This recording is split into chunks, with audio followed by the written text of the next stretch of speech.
Managing the Gift, Alternative Approaches for Attention Deficit Disorder. And now, Conversations with Dr. Kep.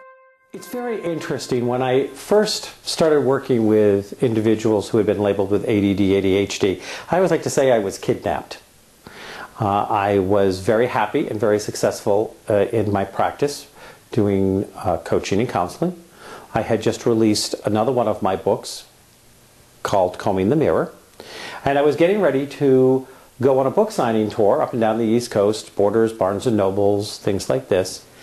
And into my practice, as I was working with a couple doing some marriage work, the husband announced one day that he had ADD, or he believed he had ADD. And he got into researched it and did this and did that.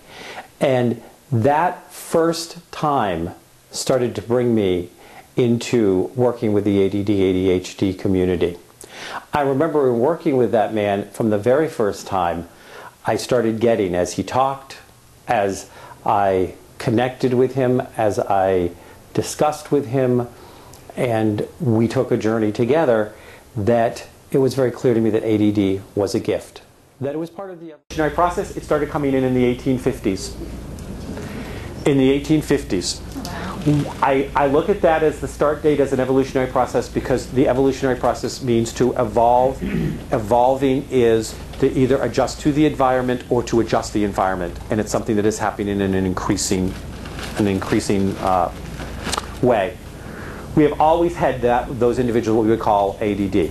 Plato, Socrates, Leonardo da Vinci, people who picked up humanity in some area of the world or in many areas of the world and picked up the ship we called humanity and turned it. That it was something that was not understood and not dealt with well because it wasn't understood and recognize their genius.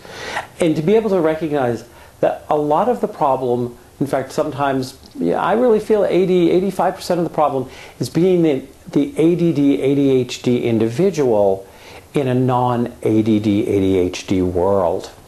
One of the first things I teach my clients is you do not have a disability, you have a diffability. You learn and process information differently. You experience the world differently. And in that difference, in that sensing the world, receiving information, thinking about the world, processing it, that there are many gifts that comes with that, and there are some challenges. The world is oftentimes not the most flexible of places. If I had named what they were really trying to fight against when they named it ADD, I would not have named it ADD. I would have named it CIS. CIS is Cultural Inconvenience Syndrome. Oh, I love it. We wish to medicate these individuals, to drug them up, to dumb them down, because they are culturally inconvenient. They don't play by the rules that they don't understand. They will challenge everything, and they are naturally born rebels. The world is oftentimes not the most flexible of places. And certainly in a day and age where oftentimes institutions are the deciding factors of how society should think, act, and behave, here we have this rebellious, creative, brilliant, insightful, and challenging group of individuals that come in. So when I can start with getting the ADD, ADHD individual to understand that not only do I not see them as disabled, that I do not see them as broken, I do not see them less than, when I can start to talk to them about the gifts and talents that they have, when they start to get that I do get it, and can help them create a way to move through the world without having to compromise their gifts by following some of the more traditional procedures that are currently used for ADD, ADHD individuals.